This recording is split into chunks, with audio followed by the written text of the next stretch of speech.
పేరు అనుష, అబ్బాయి పేరు ఈశ్వర్ అండి.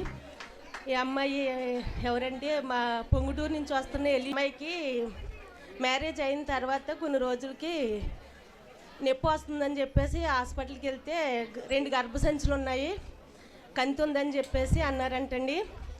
వాళ్ళు పెద్దమ్మ అంతకుముందు 2 రోజుల నుంచి బాధపడుతున్నారంట. కానీ జట్లపాలెంలో ఆ సంవత్సరమే స్టార్ట్ చేశారండి మీటింగ్లు. మేము జట్లపాలెం వస్తుంటే దారిలో ఉండగా ఫోన్ చేసి ఇలాగంటండి అనుషకు బాగాలేదు ఇలాగ అన్నారని చెప్పేసి వాళ్ళ పెద్దమ్మ నాకు ఫోన్ చేసి చెప్పిందండి. చెప్తే సరే మంచి టైంలోనే చేసేవలే, ఎంతవరకు ఎందుకు చెప్పలేదని కొంచెం గద్దించినట్టు మాట్లాడి నేను అమ్మగారి దగ్గరికి వెళ్తున్నాను, అమ్మగారితో ప్రార్థన చేయిస్తాను, ఫోన్ దగ్గర పెట్టుకోమని చెప్పి ఏ టైం అయినా చేస్తానని చెప్పేసి నేను చెప్పానండి. చెప్తే అమ్మగారు అక్కడ మీటింగ్ అయ్యే వరకు అమ్మగారి దగ్గర జనం అందరూ చక్కబడే వరకు ఆగి అందరూ వెళ్ళే వరకు ఉండి అమ్మగారితో ఫోన్ చేయించి రాత్రి 2:30 పావుదకు 3 అవుతుందండి. ఆ టైంలో ఈ అమ్మాయికి ఫోన్లో ప్రార్థన చేయించానండి అమ్మగారితో.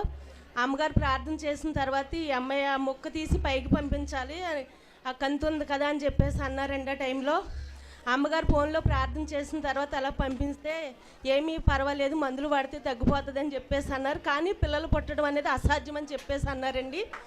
అంటే ఇలా అంటున్నారని చెప్పేసి ఆ అమ్మాయి కన్సీవ్ అయ్యి హాస్పిటల్కి వెళ్ళిన తర్వాత ఆ రూమ్లో డాక్టర్ అమ్మగారు టెస్ట్ చేసి కన్ఫామ్ అనుకుంటున్నాము, కానీ 6 నెలలు 5 నెలల వరకు ఎవరికి చెప్పొద్దు, ఆశ పెట్టుకోవద్దని చెప్పేసి అన్నారంటండి. మళ్ళీ ఆ టైంలో ఏదన్నా చిన్న సమస్య వచ్చినా ఏ సమస్య వచ్చినా ఫోన్ చేసి చెప్తారండి, నేను అమ్మగారితో ప్రార్థన చేయించుతానండి. అయితే ఆ రూమ్లోంచి రాగానే నాకే ఫోన్ చేసిందండి ఆంటీ గారు అని చెప్పి నవ్వుతుంటే, ఏంటి అనుష విశేషమా అని చెప్పేసి నేనంటే అవునండి అన్నారండి. ఈ ముందు ఈ సంఘటనలన్నీ జరిగి ఉండడాన్ని బట్టి నేను ఈశ్వర్ ఏమన్నారంటే నేను ఇంకా ఈశ్వర్కి కూడా చెప్పలేదండి, ఫస్ట్ మీకే చెప్పానని చెప్పేసి ఆ అమ్మాయి అన్నదండి.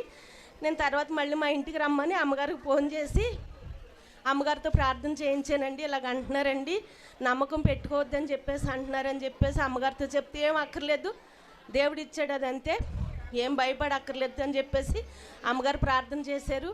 అలాగే అమ్మాయికి బాబు పుట్టాడండి. 6 నెలలు నిండిన తర్వాత ఆరోగ్యమైన బాబు పుట్టాడు. పుట్టిన వెంటనే నేను అమ్మగారికి ఫోన్ చేసి చెప్పవలసిందండి. ఆ టైంలో మా అమ్మాయి మ్యారేజ్ విషయంలో కొంచెం ఒత్తిడిగా ఉండటంలో నేను అమ్మగారికి ఫోన్ చేసి చెప్పలేకపోయానండి. కానీ ఆ బాబు అయితే మట్టికి 3 నెలలు రాత్రులు పగలు ఏడవడమే. ఇంకా పడలేకపోతున్నాం ఆంటీ గారు ఏడుస్తున్నాడంటే ఒకసారి అమ్మగారి దగ్గరికి వెళ్ళిపోండి, హాస్పిటల్కి కాదు ఎక్కడికి కాదు, నేను వచ్చే అవకాశం లేదు కనుక, లేదంటే ఏదైనా ఈ వీలు చూసుకుని వస్తానని చెప్పేసి అన్నానండి.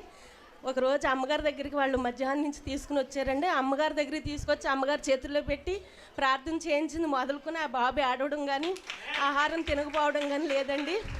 దేవుని కృపను బట్టి ఆరోగ్యంగా ఉన్నారు. 6 నెలలు వచ్చినాయండి. సాక్ష్యం చెప్పుకుంటాకు వస్తామండి అని చెప్పేసి అమ్మగారితో అంటే అమ్మగారు నిద్రలే చిన్నగా ఉన్నారు కదా బాబు, కొంచెం వయసు వచ్చిన తర్వాత వద్దు కానీ 6 నెలలు 5 నెలలు ఇప్పుడేం కంగారు పడొద్దు, జాగ్రత్తగా ఇంటి దగ్గరే ఉండని చెప్పేసి అమ్మగారు ఆ భార్య భర్తలు ఇద్దరికి ఆ బాబుకి ప్రార్థన చేసి పంపించారండి.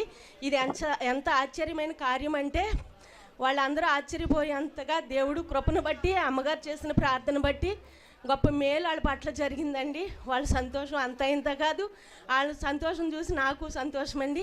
సాక్ష్యం చెప్పుకుంటామంటే మామూలుగా మొదటి శనివారం అయితే అందరూ ఉంటారు, ఈ గొప్ప సాక్ష్యం అక్కడే చెప్పాలి, అప్పుడు వద్దురుగా నేను చెప్పేసి అన్నానండి. దేవుని కృపను బట్టి సంతోషంగా తల్లి బిడ్డ క్షేమంగా ఉన్నారు. ఇది అమ్మగారి ప్రార్థన, దేవుని కృపనండి. అలాగే 2025 అంతా కూడా దేవుడు నా కుటుంబాన్ని ఎంతగానో కాసి భద్రం చేసి సజీవుల గుంపులో ఉంచి ఈ నూతన సంవత్సరం మొదటి బల్లయాత్రకు మమ్మల్ని చేర్పించినందుకు దేవునికి వందనాలు చెల్లించుకుంటున్నానండి. ఇంకా ఇలాంటి ఘనమైన సాక్ష్యాలు, అద్భుతమైన సాక్ష్యాలు నా ద్వారా దేవుడు సంఘాల్లో చెప్పించాలని, అనేకులు వెలిగించి సన్నిధికి నడిపించాలని ఆశ అండి. మీరు అందరూ ప్రార్థన చేయండి. ఈ గొప్ప సాక్ష్యం దేవుడు దీవించును గాక.